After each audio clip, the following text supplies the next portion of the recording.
बिस्मिल्लाहिर्रहमानिर्रहीम। प्यारे बच्चों, आज हम नाइन्थ मैथमेटिक्स एक्सरसाइज 3.3 का क्वेश्चन नंबर 3 करेंगे। मैंने लास्ट लेक्चर में बताया था कि ये क्वेश्चन काफ़ी अहम है, पेपर में शॉर्ट क्वेश्चन आ सकता है इस क्वेश्चन में से। ठीक है, तो ये आज हम करते हैं। इसमें देखें ये क्या दिया हुआ है, हमें दो फंक्शन दिए हुए हैं। पहला क्या दिया हुआ है, जी ऑफ एक्स, दूसरा क्या दिया हुआ है, एच ऑफ एक्स।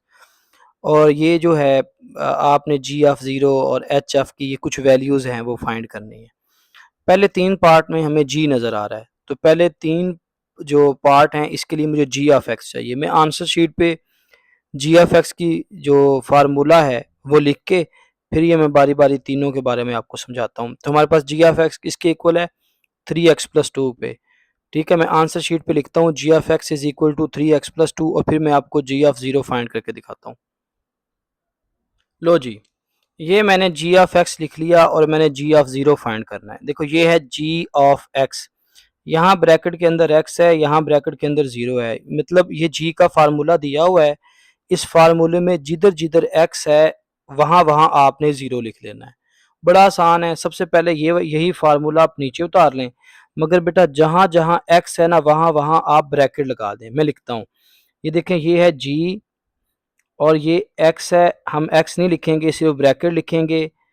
और ये जो 3 है, 3 में हम x नहीं लिखेंगे, x की जगह ब्रैकेट लगाएंगे +2। तो ये कह रहा था जी ऑफ ज़ीरो, यानी जहाँ जहाँ x है वहाँ वहाँ आप ज़ीरो लिख दो। आप दो स्टेप में काम करेंगे, पहले जिधर जिधर x है वहाँ वहाँ ब्रैकेट लगा दोगे, फिर उस ब्रैकेट में आप ज़ीरो पुट कर देंगे। देखें इस ब्रैकेट में क्या है, ज़ीरो। अब इन सब ब्रैकेटों में आप ज़ीरो लिख दें, तो मैं ज़ीरो लिखने लगा हूँ। इधर भी ज़ीरो लिख देता हूँ, इधर भी ज़ीरो लिख देता हूँ। लेफ्ट साइड को आपने नहीं छेड़ना, राइट साइड को अगर आपको हल करना आता है तो ठीक है, नहीं आता तो डायरेक्ट कैलकुलेटर से इसका आंसर निकाल दें। ये देखें कि ये क्या लिखा हुआ है, 3 है। मैं सबसे पहले 3 है, फिर ब्रैकेट है, फिर ब्रैकेट में 0 लिखता हूँ, फिर +2 लिखता हूँ, आंसर आ जाता है 2। तो इसका जवाब आप डायरेक्ट जो है वो 2 लिख देंगे। कई बच्चे यहाँ सोच रहे होंगे कि सर इतना आसान था, 3 को 0 से मल्टीप्लाई किया 0 आया, 0 में 2 ऐड किया 2 आया। बेटा जिन बच्चों को आता है उनके लिए तो ठीक है, कई बच्चे ऐसे होते हैं जिनको ना बहुत मुश्किल होती है, तो हमने उनको भी साथ लेके चलना होता है। तो इसलिए साथ मैंने बता दिया ताकि उन बच्चों का भी हर्ज ना हो। बेटा ये हमारे पास जी ऑफ एक्स दिया हुआ है, सेकंड पार्ट में हमने जी ऑफ -3 निकालना है। ये जो जी का फार्मूला है इसमें आपने एक्स की जगह -3 लिखना है, वही तरीकाकार है। ये जो जी है, पहले आप जहाँ जहाँ एक्स है वहाँ वहाँ ब्रैकेट लगा लो, यानी ये एक्स है, ये ब्रैकेट आ गई, ये 3 है, फिर एक्स की जगह ब्रैकेट आ गई, +2 वैसे का वैसे। अब ऊपर वाली देख लें, ब्रैकेट में क्या है, -3।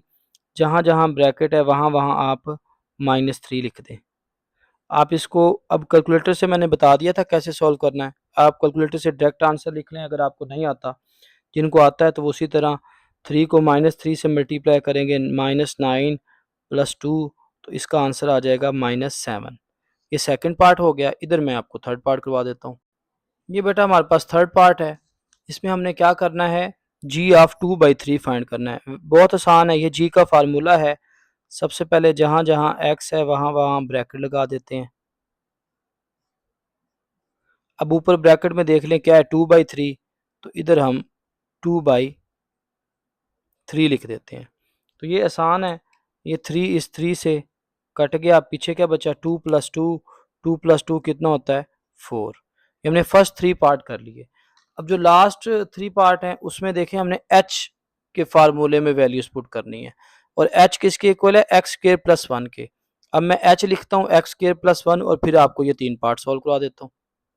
लो जी, ये मैंने एच ऑफ एक्स लिख लिया। अब आपने फाइंड करना है एच ऑफ 1। तो ये एच का फार्मूला है।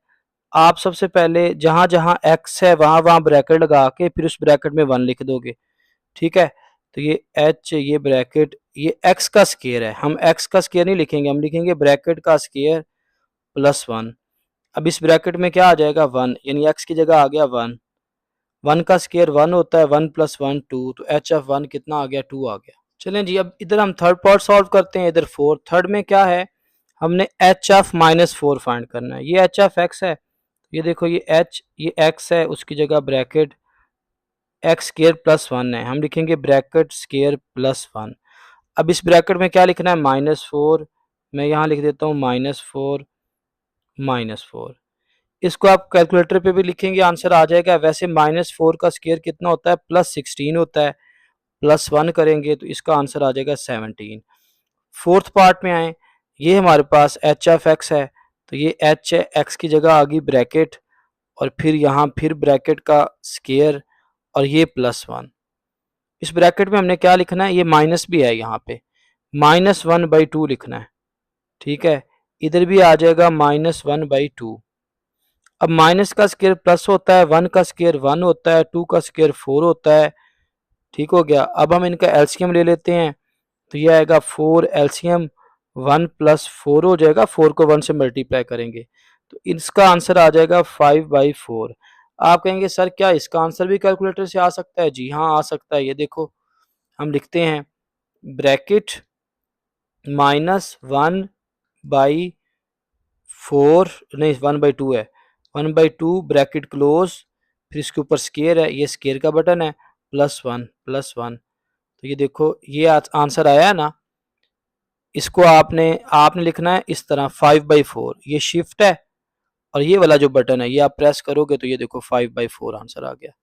ओके हो गया। तो ये मेरा बच्चे हमारा क्वेश्चन नंबर जो 3 है ये भी कंप्लीट हो गया जी।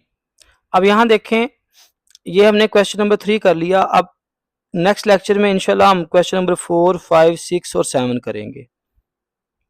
अच्छे क्वेश्चन हैं और ये लॉन्ग पेपर में आ सकते हैं और हैं बड़े आसान।